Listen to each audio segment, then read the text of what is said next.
안녕하세요. 아도라랜드의 아도라입니다. 오늘은 그동안 제가 받았던 토론토 시청 공무원에 관련된 이제 Q&A를 진행해 보려고 해요. 이메일이라든지 인스타그램, 링크드인 다양한 경로로 저한테 이제 여러 가지 질문들을 해주셨는데 제가 그거를 다 100% 이제 깊게 말씀드리기는 약간 힘든 게 현실적으로 힘든 게 이제 아무래도 이제 회사에서 그 컴플라이언스 이슈도 있고 해서 제가 말씀드릴 수 있는 한 최대한 자세하고 간략하게 알려드리도록 하겠습니다. 그 처음 영상 올린 지가 벌써 한 2달이 넘었죠. 연말이어서 바쁘기도 했고 여행도 간다고 해서 아무래도 이제 일이 좀 많았는데 근데 이제 다들 오래 기다리셨을 것 같아서 이제 짬 날 때 바로바로 이제 찍게 되었습니다. 네, 채널 유입해주시는 경로가 아무래도 이제 토론토 공무원 이렇게 검색하시거나 토론토 시청 이렇게 검색하셔서 오셨을 텐데 구독, 좋아요 눌러주시면은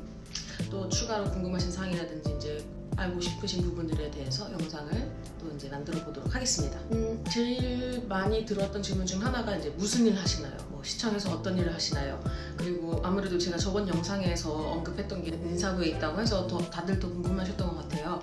이렇게 HR 디비전 큰 부서가 있으면 그 안에 이제 다양한 유닛들이 있어요. 다양한 팀들이 이제 있는데 예를 들어서 휴먼 라이츠 인권팀이라든지 이제 보통 다들 생각하시는 하이어링, 탤런트 애퀴지션 팀 이렇게 있기도 하고 저 같은 경우는 이제 Employee Relations 팀이어서 말 그대로 직원 관리 이런 부서인데요. 보통 이제 노조, 비노조가 나눠져 있는데 저희 팀 같은 경우는 노조 직원들, 이제 시청 산하의 노조 직원들에 대한 관리라든지 그분들은 이제 서포트 해주고 문제가 있으면 해결해주고 grievance라고 하죠. 이제 중재하고 법원에 가서 이제 히어링을 하고 이런 거를 관리하는 팀이에요. 그래서 보통 저희 팀 같은 경우는 시 내부에 있는 이제 법무팀 하고 밀접하게 일을 하고 자주 일도 하고 미팅도 항상 거의 대부분 같이 하는 편이고 회식을 하더라도 초대를 해서 같이 노는 편이기도 하고 되게 가깝게 일을 하고 있어요. 현재 팀의 포지션을 잡을 수 있었던 이유 중 하나도 아마 이제 제가 이전에 이민 변호사 사무소 그러니까 어쨌든 리거 필드에 있었으니까 경력으로 이제 들어가서 그런 부분이 플러스 요인이 됐었던 것 같아요. 제 포지션은 일단 시니어 어드민인데 정말 자잘하면서도 어려운 일부터 쉬운 일까지 정말 다양한 일을 하는데 예를 들어서 인보이스 페이먼트도 하고 미팅 어레인지먼트도 많이 하고 미니 테이킹도 해야 되고 이제 다양한 그 미팅 자료 준비면 오피스 어드민, 오피스 관리자 플러스 디렉터 어시스턴트도 일도 같이 하고 그래서 제 보스 캘린더 관리도 해야 되고 미팅 관리도 해야 되고 미리 자료 준비 다 해야 되고 이제 이런 것부터 이제 페이먼트 관련된 일 신입분들이 오면은 언보딩 하는 것도 있고 누가 나간다 하면 이제 오프보딩 해야 되고 서플라이 관리 이제 다양한 어드민 이제 보통 하시는 그런 일을 대부분 합니다. 이제 커리어 골이죠. 이제 제 골 목표는 아무래도 리포트 관리, 분석하기 이제 이런 쪽으로 가고 싶은데 그 부서도 또 HR 안에 또 있어요. 이제 비즈니스 시스템 이제 팀이 따로 있는데 여기 가면 아무래도 프로젝트 매니지먼트도 관련이 돼 있을 거고 어떤 퀄리피케이션이라든지 리퀘어먼트가 필요한지 이런 것도 좀 알아볼 예정이고요. 그래도 일단 지금 현재 팀에서 많이 더 배울 게 많아서 아직도 한참 멀어서 그런 부분도 이제 준비를 하고 있습니다. 이게 궁금하신 이유가 아무래도 이제 한국 같은 경우는 시험을 봐야 되고 패스를 해야 공무원이 될 수가 있잖아요. 난이도도 어렵고 경쟁률도 높고 이제 이런 차이점이 있는데 캐나다 공무원 같은 경우는 일반 사기업 지원이랑 비슷해요. 시청 커리어 웹페이지를 가는 거죠. 거기서 본인이 맞는 직군이라든지 포지션을 본인이 찾으셔야 돼요. 누가 알려주는 게 아니잖아요. 이 자리 났으니까 지원해라라고 알려주는 게 웬만해서는 아니니까 보통 본인이 가셔서 확인을 하시고 맞는 직군이라든지 포지션이 있다 하면은 지원을 하시는 거죠. 똑같이 이력서 내시고 지원하시면 됩니다. 이제 포지션에 따라서 달라요. 어떤 포지션은 이제 라이센스가 필요한 포지션이 있겠죠. 예를 들어 파이낸스 팀이면은 CPA가 있어야 된다든지 이제 이런 식이고 저희 팀 같은 경우는 레이버 러를 전공한 분들이 많고 그런 전공자가 아니다 싶으면은 이제 경력이 관련된 경력이 있어야 되고 이제 이런 식으로 미니멈 리퀘어먼트라든지 퀄리피케이션이 다 이제 존재하는데 자기 본인 상황에 맞고 본인 스펙이라든지 이거에 맞춰서 지원을 이제 하시면 되는 거죠.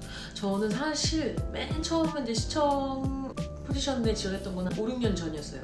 컬리지 졸업하고 나서 이제 처음 이제 풀타임 잡을 찾으려고 이제 여기저기 지원할 때 그때도 이제 가버먼트 잡이 옵션이었죠. 그때만 해도 이제 한국에서 일한 경력밖에 없는데 그걸로는 지금 생각해 보면은 이제 부족했죠. 지금 이제 와서 돌이켜 보면은 지금은 아무래도 이제 몇 년의 경력을 쌓은 후에 지원을 해서 좀 더 경쟁력이 제 자신의 경쟁력이 높아졌던 거죠. 이제 다 하이어링 패스한 다음에 인터뷰 피드백을 물어봤어요. 제 보스, 지금 현재 보스한테. 그래서 어땠냐, 뭐 내 다른 경쟁자들은 어땠으면 뭐 이런 게 물어봤을 때 다들 뭐 어쨌든 비슷비슷한 스펙이거나 또 고스펙인 분들도 많은데 이제 어느 부분에 있어서 제가 뭐 그 사람보다 나을 것 같다 해서 이제 저를 뽑았다고 얘기를 하더라고요. 경쟁률이 일단 제 포지션만 해도 한 1,000명이 넘었어요. 뭐 정확한 숫자는 알려드리기는 조금 그런데 어쨌든 1,000명 이상이었고 어쨌든 1,000몇 대 1로 뽑힌 사람입니다. 아무튼 다시 하이어링 프로세스로 돌아와서 지원을 합니다. 온라인에서 이력서랑 다 제출하시고 필요 서류들 다 제출하시면은 1차에서 이제 서류가 심사가 통과가 되면은 이후에 이제 스크리닝 테스트에 대해서 연락이 옵니다. 근데 일단 아시다시피 일단 캐나다의 모든 웬만한 회사들 하이어링 프로세스가 매우 느린 편인데요. 보통 제가 캐나다에서 다녔던 회사들마다 거의 다 어쨌든 기본 3개월, 2-3개월은 걸렸던 것 같아요. 한번 이제 시작하기까지 첫 시작 말까지 3달 가까이는 걸렸던 것 같고 심지어 알바도 그랬었던 것 같은데 좀 H&M 다녔을 때 아무튼 시청은 더 오래 걸립니다. 정부는 어쨌든 정부 직업은 더 오래 걸리는 편이고 서류 심사가 이제 통과되는 순간 보통 전화가 오는데 저 같은 경우는 지원하고 너무 오래 지났어 갖고 한 3개월 가까이 기다린 것 같은데 3개월이 넘었던 것 같아요.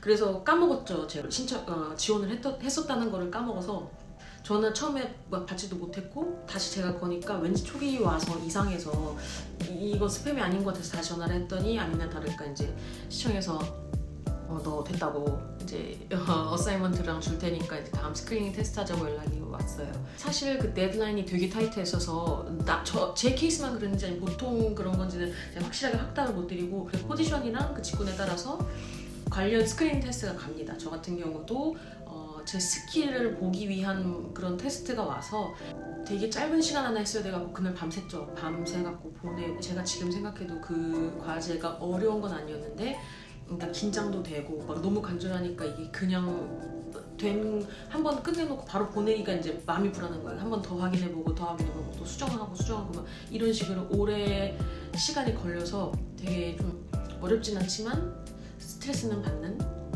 그런 과정이었고 그 당란 경우도 꽤 빨리 왔던 것 같아요. 일주일 정도밖에 안 걸렸던 것 같아요. 스크리닝 테스트 합격했으니까 면접을 보자고 이제 또 와요. 면접도 바로 3-4일 뒤인가 되게 빨리 잡혀서 또 이제 인터뷰 준비하려고 밤새고 그랬죠. 이따 인터뷰 팁을 다시 한번 대충 이제 제가 어떤 식으로 했는지 설명을 드릴 거긴 한데 어쨌든 되게 열심히 면접 준비도 하고 실제 면접은 보통 1시간을 본다고 해요. 근데 저 같은 경우는 너무 많이 준비를 했는지 너무 빨리 말을 했는데 25분밖에 안 걸려서 오히려 제가 물어봤어요. 뭐 더 물어볼 거 없냐고. 잘 부탁한다고 하고선 끝냈는데 이제 끝나고 나서는 완전 멘붕이었죠. 이거 막 뭐 아니면 돈데 완전 잘했거나 완전 못했거나인데 왜냐면 1시간 보자고 우리 다 캘린더 예약 다 해놨는데 25분 만에 끝났으니까 어쨌든 결과적으로 내가 잘했기 때문에 25분 만에 끝났다는 걸로 어려운 인터뷰는 아니었어요. 내가 준비를 많이 해놨어서 그런지 아니면은 아무래도 여러 번 이제 면접 관련해서 이직 준비 한참 할 때 면접을 여러 번 봤어서 그런지 약간 예상 가능한 질문들이었고 그렇게 까다롭진 않았던 것 같아요. 웬만한 커먼센스 관련된 질문들이랑 이제 케이스 스터디 관련해서 이런 케이스 하나 주면은 그거에 대해서 어떻게 너가 이런 상황이면 어떻게 할 거냐 이제 이런 질문. 이 다음에는 이제 합격했다, 너 됐다 이제 이 연락이 오죠. 근데 문제는 이 다음부터 어퍼레터에 사인하는 것까지가 또 오래 걸렸습니다. 거기서 한 3-4주 또 걸렸고 그게 제일 힘들었던 그때가 가장 힘들었던 시기였어요. 왜냐면은 된 건 아는데 막 마음은 붕붕 떠 있는데 현재 다니는 회사는 계속 다녀야 돼요. 그 리사인 그 레터는 쓰기는 그렇고 왜냐면 어떻게 될지 모르니까 다 됐다고 했다가 우리 뭐 취소해야 돼 이런 일이 생길 수가 있어서 어쨌든 오퍼에 사인을 하는 것까지가 오래 걸렸어갖고 사인하고 바로 이제 선라이프에 이제 퇴사한다고 얘기하고 이게 여기까지가 하이어링 프로세스입니다. 시청의 커리어 웹사이트에 다 나와 있어요. 근데 이제 아무래도 다 읽기 글씨도 많고 귀찮기도 하고 근데 저 같은 경우는 이제 되게 자료가 없더라고요. 한국 분들이 올린 자료라든지 비한국인들도 이런 관련 자료들이 많이 없어서 너무 정보가 한정적이어서 진짜 한 구글에서 10년치는 검색을 해봤던 것 같아요. 근데 딱히 뭐 그렇게 유용하다든지 그런 자료보다는 그냥 이런 사람도 있었구나 다양한 케이스를 본 것 같아요. 그 대본을 미리 저는 이제 준비를 해서 이제 연습을 하는 거죠. 진짜 실제로 롤플레잉 하듯이. 제 성격은 누구랑 같이 롤플레잉 하는 걸 진짜 별로 안 좋아해서 혼자 그냥 원맨 쇼죠. 그냥 혼자 대본 써놓고 실제로 누구랑 한다는 듯이 이제 혼자 연습하고 미리 관련 팀에 대한 성격이라든지 이런 걸 알면 좋은데 아무래도 이제 저는 인사부고 팀 이름이 People and Equity라고 말씀을 드렸는데 어쨌든 인권 관련된 거, 사람의 diversity 이런 거에 관련이 더 많기 때문에 그런 거에 대한 generous한 면을 좀 보여주려고 많이 노력을 했던 것 같아요. 그리고 실제 질문도 약간 그런 관련된 질문도 하나 나왔었고 한국말로 하면 압박 면접이죠. 그런 거는 많이 못 느끼는데 약간 포커 페이스여서 제가 좀 긴장을 처음에 했는데 그냥 이미 던져진 주사위다 하고서는 주어진 만큼 열심히 했던 것 같아요.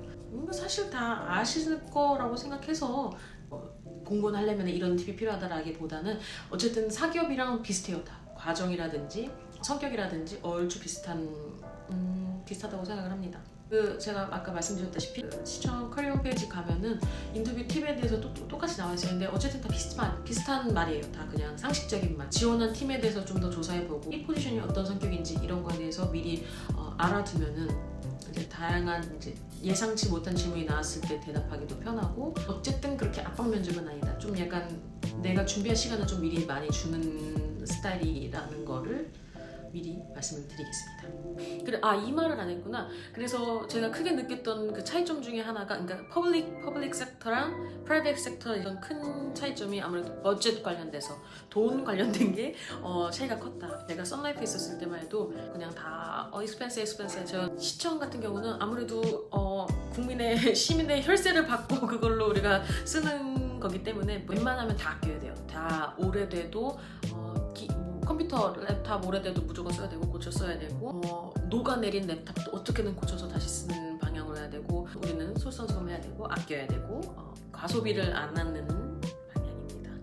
여러 분들이 말씀해 주셨는데 한국인이 토론토 시청이 많이 없다고들 다들 하시더라고요. 많이 못 봤다고. 그래서 애초에 처음부터 준비할 때도 한국인들 좀 정보 공유 좀 할 수 있으면 좋겠는데 물어볼 데가 없는 거예요. 큰 HR 디비전에서 한국인을 김씨 하면 본 것 같은데 왜냐면 300-400명이 있으니까 제가 다 만나보질 못해서 뵌 적은 없는데 한두 분은 본 것 같아요. 그리고 여태 대화해본 한국인은 한 분, 그분도 이제 리걸 팀에 있는 분이랑 얘기를 해봤는데 이제 연세가 좀 있으셔서 곧 조만간 리타이어 하신다고 하시더라고요. 한 분밖에 여태 제대로 얘기를 못 해봤고 그분도 제 라스트 네임 보고 혹시 한국인이냐고 이제 연락이 오시면 그때 메신저로 이제 얘기한 건데 그래서 유튜브 찾아봐도 이제 캐나다 공무원이라고 치면 몇 분 꽤 나오시더라고요. 근데 다른 주에 사시거나 다른 쪽에 계시고 토론토에는 계시는데 유튜브를 안 하시는 걸 수도 있고 근데 저만 나온 것 같아서 아무래도 다들 여러분들도 찾아오신 거 아닌가 싶은데 한국인 많이 없고 요즘 추세가 보통 옛날에 제가 듣기로는 이제 인터널에서 많이 뽑았다고 해요. 그래서 더 이제 시청에 공무원 되기가 힘들었었는데 요즘 익스터널로 많이 하이어를 해서 저도 이제 익스터널이었죠. 외부에서 이제 지원해서 들어간 거니까 익스터널로 많이 뽑는 추세고 대신에 이제 그 탤런트 애퀴지션 팀이 인력이 조금 부족해요. 지금 이제 여러 가지 사정으로 인력도 부족하고 프로세스도 느린 편이고 왜냐면 이제 일이 너무 많기 때문에 느린 거지 다른 이유로 시청 직원은 그렇게 다른 이유 때문에 늦은 경우는 많이 없어요. 인력이 부족한 거죠. 그래서 조금 느린 편이고 지금 기다리시는 분 계시죠? 저한테 연락 주셨던 분 혹시 이제 프로세스 타임 어떻게 되느냐 이제 물어보신 분 계셨는데 인력난 때문에 좀 느린 경우고 가장 궁금하실 이제 연봉 정보 다들 아시다시피 캐나다나 제가 알기로 미국도 이제 공무원이 연봉이 꽤 괜찮다고 들었어요. 어쨌든 한국이랑은 뭐 비교할 수가 없죠. 한국은 뭐 공무원이 박봉으로 유명하니까 대신 이제 다른 복지가 좋죠. 시청 같은 경우도 예를 들어 뭐 이제 시니어 어드민이다 하면은 같은 직종 같은 포지션에 받는 연봉이 사기업에서 받는 것보다 이 공기업 그 공무원이 받는 연봉은 뭐 월등히 많긴 하죠. 일반 사기업보다. 저는 이전보다 많이 올랐고 만족은 안 하지만 더 받았으면 좋겠지만 이제 여기가 시작 포인트라고 생각을 하는 중입니다. 시청 커리어 웹사이트 가면은 되게 투명하게 나와 있어요. 정부 가버먼트니까 잡 밴드가 있어서 레벨 뭐 1부터 제가 알기로 16 그러니까 15까지 있는데 이제 가장 높은 게 16이고 가장 낮은 게 이제 1이면 레벨 1의 직업 포지션은 3만 불부터 5만 불까지 받을 수 있고 이제 연봉 협상을 할 때 5만 불이 맥스인 거예요.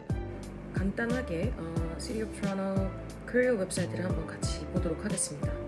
구글에서 쉽게 찾으실 수 있고요.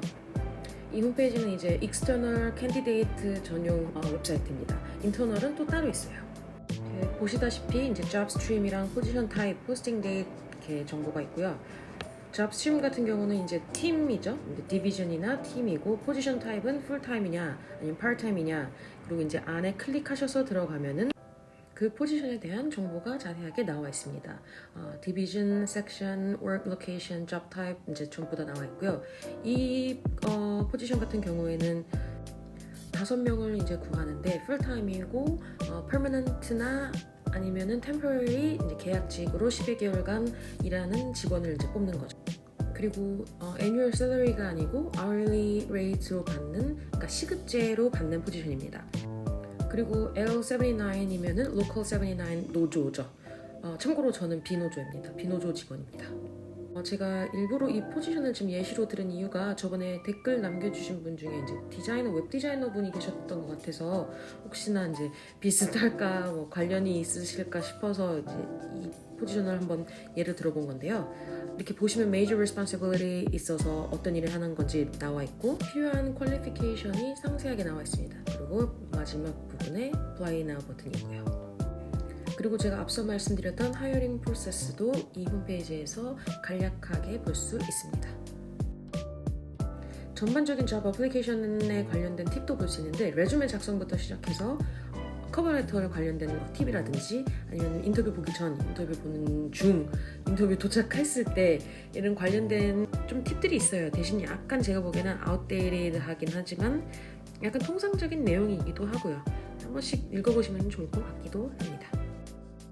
이제 진짜 얼추 다 말씀을 드린 것 같은데 혹시 또 궁금한 사항이 있으시다면 댓글도 남겨주시고 뭐 인스타그램으로 해주셔도 되고 어떤 몇몇 분들은 이제 링크드인으로 오셔서 제 풀네임을 어떻게 라스트네임까지 아셔서 내가 말을 했는지 기억이 안 나는데 아무튼 제 이름이 아무래도 좀 특이해서 많이 없는 레어닉이어갖고 이제 검색을 하셔서 이제 메시지 보내주시는 분도 계시고 이메일도 보내주시는 분 계시고 아무튼 관심 있으신 분들은 이렇게 도전도 해보시는 것도 좋고 이미 지원하셨던 분들은 약간 좀 더 페이션트하게 기다리시는 것도 좋을 것 같아요.